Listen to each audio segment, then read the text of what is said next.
Bonjour à tous, on se retrouve pour une nouvelle vidéo. Aujourd'hui on est au circuit des Écuyers, sur ce temps un petit peu plus vieux, pour la présentation d'une voiture assez atypique, une Caterham R300. Allez, on y va?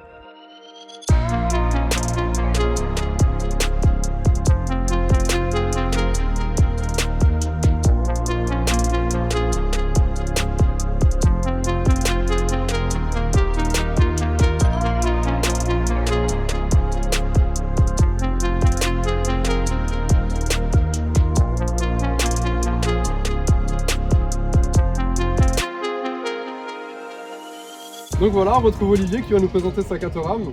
Bonjour Pedro, Bonjour. merci. Alors c'est une Caterham R300 Super Light. Ouais. Alors donc ça veut dire que celle-ci c'est un modèle qui date de 2005. Elle pèse environ 525 kg. Ah oui, c'est très léger, ouais. C'est très très léger, c'est le principe même de cette voiture.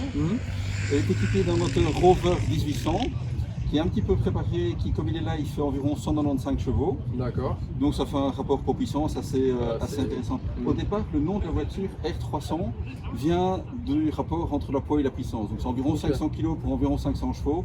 Ça fait 300 chevaux par tonne. Ici elle est un peu préparée, donc elle fait un petit peu plus.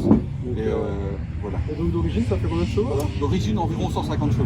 Ah oui, quoi. Ouais, donc il y a déjà, Ça a déjà un rapport poids-puissance intéressant. Exactement, la préparation, elle rajoute pas mal de chevaux. Et donc ouais, un véhicule très léger, hein. Véhicule très léger, oui, voilà, qui comporte énormément d'avantages, dans le sens où il n'y a pas besoin d'avoir une puissance démesurée pour avoir une voiture qui a des performances intéressantes. Comme la voiture est légère, elle donne énormément de sensations sans forcément rouler à des vitesses très importantes. Ouais. Ici aujourd'hui on est sur circuit, le but c'est de se faire plaisir, mais on peut aussi se faire très bien plaisir sur la route sans forcément mettre son permis en jeu ou mettre les autres en danger, quoi. Donc c'est ça qui est particulièrement intéressant avec ce genre de voiture. Et ce qu'il y a aussi, c'est que comme elle est très légère, elle a tendance à user lentement tous les consommables, tels que les pneus, les freins, la consommation d'essence est assez raisonnable par rapport à d'autres voitures qui ont des performances similaires. Ok. Et du coup, avec Caterham, vous avez choisi. Enfin, t'as choisi ça pourquoi? Pourquoi une Caterham? Alors, en fait, au départ, la première voiture sportive que j'ai achetée, c'est une Lotus Elise. Et peu de temps après l'avoir acheté, je me suis dit qu'il fallait essayer d'en profiter avec des gens qui savaient comment s'y prendre et qui connaissaient. Et donc j'ai trouvé par internet un certain Laurent Delève qui organisait des voyages avec des copains, voilà.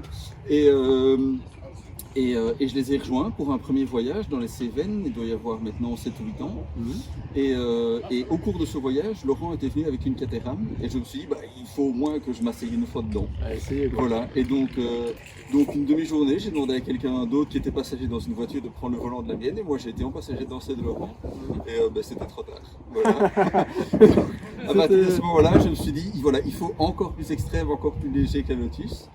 Et j'ai commencé à chercher. Vous avez trouvé? Et j'ai trouvé, voilà, mais j'ai d'abord trouvé le mécano et c'est lui qui m'a vendu en fait son ancienne voiture avec laquelle il ne roulait plus. Donc c'est Jerry Snowart, pour pas le citer, qui avait son garage à Dinan, qui a un petit peu changé son activité maintenant, mais qui s'occupe encore de voitures dans ce genre-là. Et voilà. Vous faites entretenir votre véhicule là-bas? Je fais entretenir mon véhicule là-bas. En fait, quand il y a des petites choses qui vont pas bien, je m'en occupe moi-même. Il y a des choses faciles, par exemple changer des plaquettes de frein, voilà, aussi. L'entretien courant, quoi. Voilà, l'entretien courant, mais je l'amène au moins une fois par an chez lui. Ça permet de faire en sorte. J'ai failli dire qu'elle soit fiable, mais voilà. Ça reste une anglaise, hein. Ça reste une anglaise, on a toujours des petites surprises. Mais dans l'ensemble, ça va, il n'y a pas de gros soucis. Pardon? Le Rover, c'est un 2 litres ou c'est un 1800? Ah ouais, c'est sur le Cosworth qui s'est passé sur le... Exactement, voilà. Sur les Cosworth qui sont passés à des 2 litres et des 2 litres 3. Ok, ouais. Voilà. Bon, on va faire un petit tour du coup autour de ce véhicule. Volontiers. Alors, bon, c'est vrai qu'elle est très ancienne, il me semble que c'est sorti dans les années 1960. Je pense même que c'est tout à la fin des années 50 en fait. 58, quelque chose comme ça. 57, 58. Au final, ça n'a pas énormément changé, hein. Ça n'a pas changé. En fait, c'est la marque Lotus qui a commencé avec cette voiture. Elle était conçue par le créateur de la marque Lotus, Colin Chapman, qui avait dessiné ça comme une voiture la plus basique possible. Et le but, c'était d'avoir un petit peu des voitures et de pouvoir les vendre pour financer son activité en Formule 1. Donc ils ont fait la première série, donc fin des années 50, c'est pas exactement la date, vous corrigerez après. Je pense que c'est 58. tête, il me semble que c'est 58. Voilà. Et donc, en fait, ils ont fait la première série, la S1, puis ils ont changé 2-3 petites choses, ils ont fait la S2, puis ils ont fini par faire la S3. Et puis ils ont décidé de moderniser la voiture et de faire une S4 qui elle est un petit peu différente dans le sens où le corps de la voiture était habillé de polyester et une partie du châssis était moulée dans le polyester, etc. D'accord. Cette voiture-là a eu moins de succès que les autres parce qu'elle avait une forme assez atypique et voilà, qui attirait moins les gens. Et après cette série-là, en fait, Lotus a souhaité se désengager de ce genre de voiture pour plus investir dans des voitures plus haut de gamme, qui rapportaient plus, qui permettaient de mieux financer leurs activités en compétition. Et donc, le plus gros vendeur de la marque, qui était basé à Caterham, a demandé s'ils ne pouvaient pas racheter les droits de fabrication. Ce qu'ils ont fait, et ils sont rapidement retournés à la construction de la série 3 qui avait eu plus de succès. Et depuis lors, Caterham continue à fabriquer ces voitures en changeant le moins de choses possible. Un peu comme ce qui va être fait avec l'hélice, quoi. Probablement, probablement, si jamais, voilà. Je sais pas vrai si... que... Ouais. Non, je ne sais pas si pourront mais c'est vrai racheter. qu'extérieurement, elle n'a pas vraiment changé. Enfin, c'est toujours le même design. J'ai regardé justement tout à l'heure vite fait sur internet. Et c'est vrai que même les premières, c'est pareil. Alors, c'est sûr que le châssis, je pense qu'il y a eu pas mal d'améliorations, beaucoup plus rigide au fil du temps. Oui, exactement. Le moteur, oh oui, évidemment, ça c'est pour le même moteur. Il peut amélioré, même pour suivre les normes d'homologation. Mais en fait, le design extérieur n'a pas changé. On retrouve toujours cette petite calandre avec le petit CRM. Et puis tout avec le moulin. Ah, le décor, c'est pas un décor, enfin, je sais même pas comment on pourrait appeler ça, mais c'est vrai qu'on a le moteur qui fait, enfin le capot qui fait quasiment les deux tiers de l'argent. C'est ça, quasiment la totalité de la voiture, tout de suite les sièges et les cieux arrière. Exactement, Et on là, a assis sur les cieux arrière. Exactement. C'est un peu étonnant les premières fois qu'on conduit, mais en fait, ça rend la voiture relativement facile à appréhender parce qu'on sent bien ses réactions à l'arrière et quand l'arrière commence à décrocher, en fait on le sent vite et ça part relativement doucement. D'accord, moi je pensais pas, du coup je pensais vraiment que ça partait directement. Non, c'est assez facile à appréhender comme pilotage. Par rapport à une Lotus par exemple, qui a le moteur central, elle quand elle part de l'arrière, il faut être beaucoup plus rapide à réagir. Le style de poids, c'est du poids à l'arrière. Le poids est centré en fait, donc la voiture a assez peu d'inertie. Sur la Lotus Elise, okay. Et donc en fait elle va tourner sur elle-même assez rapidement, tandis que celle-ci, on le sent arriver. On sent et puis on s'amuse. Voilà, exactement, il y a moyen de s'amuser sans forcément se faire peur, quoi. Je vois Superlight R300 donc, ouais. le petit sticker donc, qui indique là, il y a eu plusieurs R aussi, il y a eu des R400 je sais. Il y a des R400 et il y a des R500, et donc c'est en fonction de la puissance qui augmente au fur et à mesure. La R300 150 chevaux à peu près, la R400 environ 200 chevaux et la R500 environ 240 chevaux je crois. D'accord, elles sont toutes sorties au même moment du coup Elles sont toutes sorties à peu près au même moment je pense, oui c'est toutes des déviations à partir du même moteur, enfin des évolutions du même moteur. Okay. Voilà. Et Superlight parce que c'est une version particulièrement allégée. Les sièges sont allégés. Je te laisse accrocher pour montrer. Ouais. On a la coque en carbone aussi. Enfin, le contour, le tableau de bord. Voilà, donc en fait le châssis c'est un châssis en métal comme sur toutes les autres, mais les petites protections ici au niveau du passage, le tableau de bord est en carbone. Les sièges sont en carbone Kevlar. Ce qui permet d'alléger.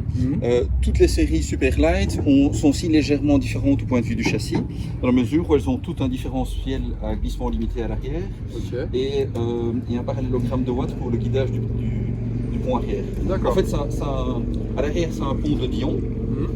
Donc ça veut dire qu'il y a le différentiel qui est attaché au châssis, suspendu.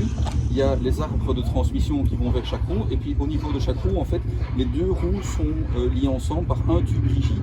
Ça fait que la géométrie du terrain arrière est fixe. Et alors elle est guidée par ce qu'on appelle un E-frame, donc c'est deux tirants en forme de A qui sont rattachés au châssis sur l'avant. Et alors à l'arrière en fait sur les versions plus simples il y a une seule barre, ce qui fait que la roue fait un arc de cercle quand elle monte et elle descend. Et sur les Superlight c'est un parallélogramme de watts qui fait qu'elle fait quasiment une ligne droite en montant et en descendant. Donc ça permet d'avoir un comportement un petit peu mieux maîtrisé. Mais c'est à peu près le seul truc perfectionné sur la voiture. Non mais c'est vrai que du coup ça joue vraiment sur les différences mineures quoi. Donc les légères changent, partent, ne changent pas. Et puis là les motos qui partent, oui, il y a les motos qui vont. fera plaisir. Ouais, je disais, l'autre extérieur change pas vraiment, Ouais. mais c'est vraiment sur des améliorations minimes au niveau de la conduite, de la conduite pure, quoi. Ouais, exactement. On voit là l'échappement qui m'a pas l'air d'origine. Ah si. D'origine? Si, il est 100% d'origine. Ah oui, bah, il y a encore la sonde. Oui. Ouais. Donc Ouais, il est, déjà non, il est assez, 100% d'origine. Faut faire avec- doucement en sortant, quoi. Avec son catalyseur et le silencieux. Enfin, silencieux, c'est le nom, mais c'est pas si silencieux que ça. Silencieux. Entre Voilà. guillemets. Exactement. L'arceau, donc d'origine aussi, je pense. En fait, non, la voiture est vendue avec un autre type d'arceau. Je sais pas si on a joué comme ça, non, je pense pas. C'est juste un arceau à l'arrière, donc il y a cette D'accord. partie ici. Ah oui. Voilà. Ouais. Mais pour les compétitions, Caterham vend, enfin c'est pas Caterham, mais un sous-traitant de Caterham fabrique ses cages. Voilà. Donc oui, c'est clair. Voilà. Et donc ça me permettait quand même, enfin ça me semblait plus prudent d'installer ça quand on roule un peu fort sur la route. C'est moins grave, mais sur circuit, si jamais on se retourne, ou si jamais, voilà, ou même éventuellement sur la route, enfin, je veux dire.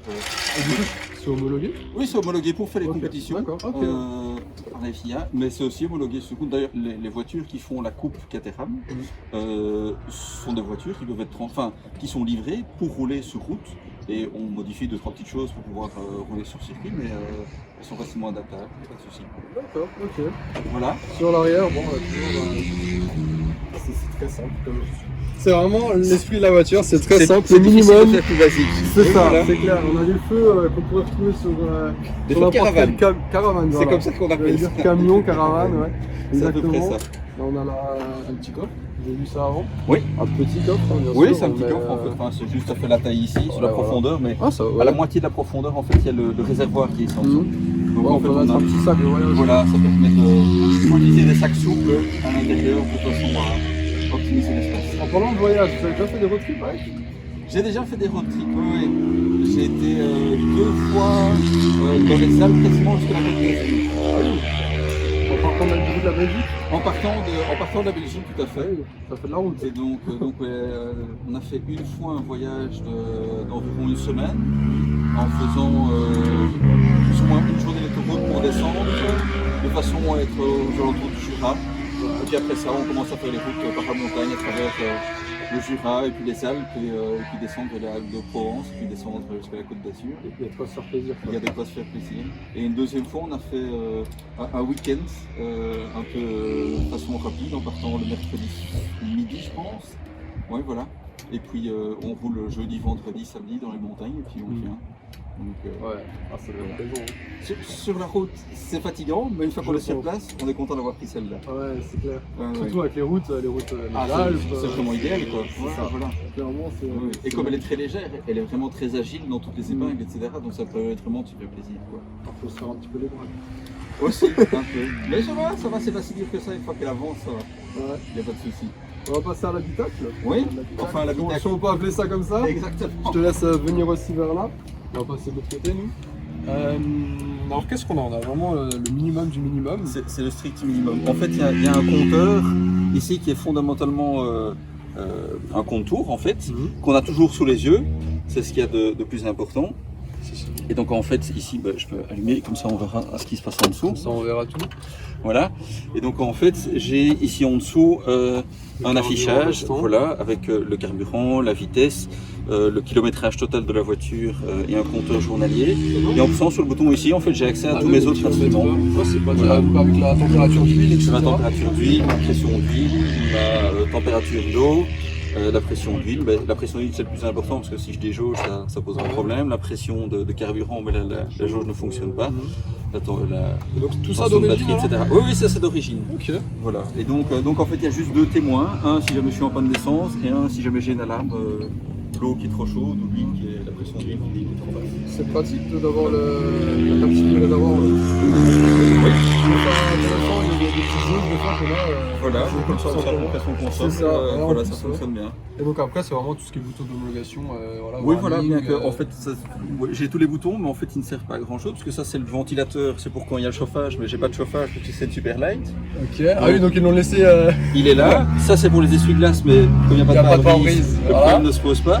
Ça, c'est pour le lave-glace, mais même chose, ça ne sert à rien. Ça, c'est les phares. Pourtant, il y a la buse.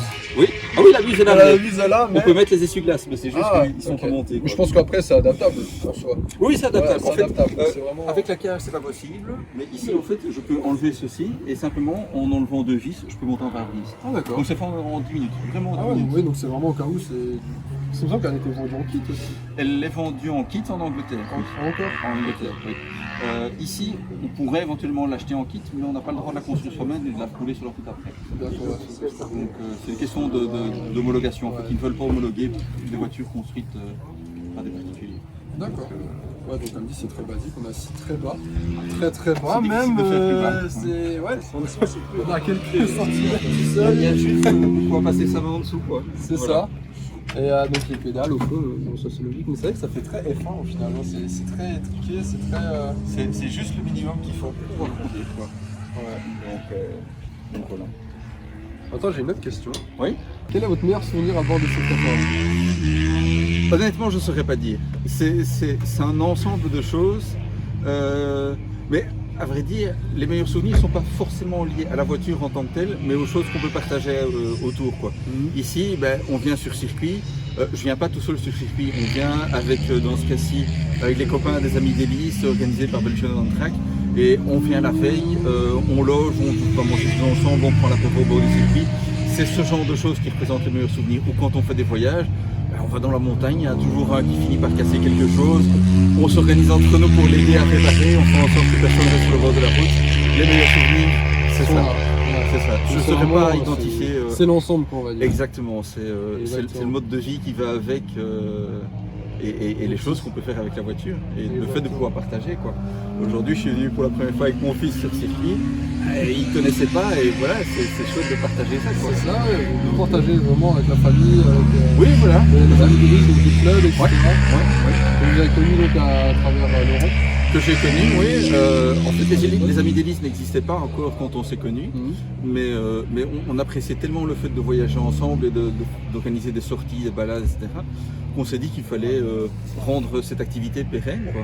Et donc c'est comme ça qu'on a créé une association qui nous permet d'avoir une structure qui permet d'organiser ça, d'inviter d'autres gens, de faire découvrir à d'autres personnes, de pouvoir faire aussi des voyages qui sont un petit peu plus ambitieux, qui nécessitent parfois de transporter les voitures par camion pour aller plus loin.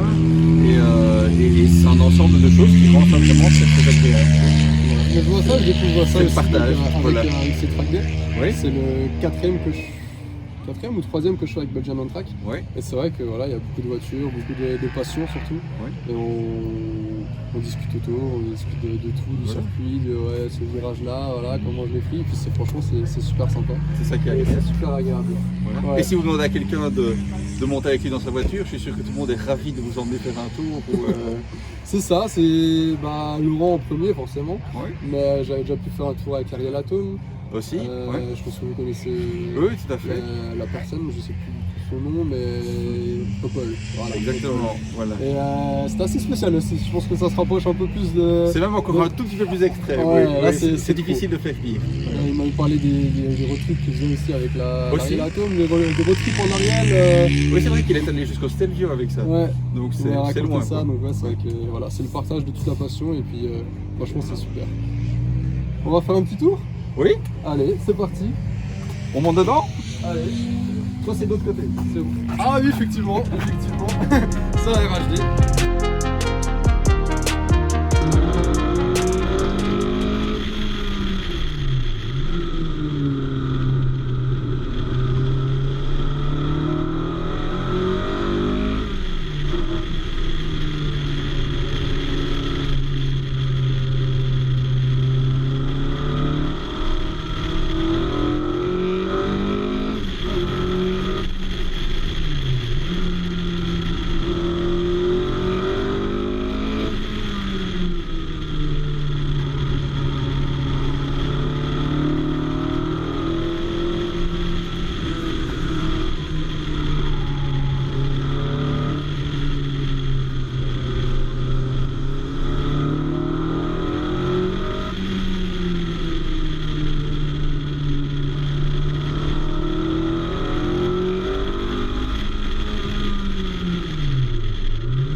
voilà, on vient de faire le petit tour avec la Caterham. Ouais.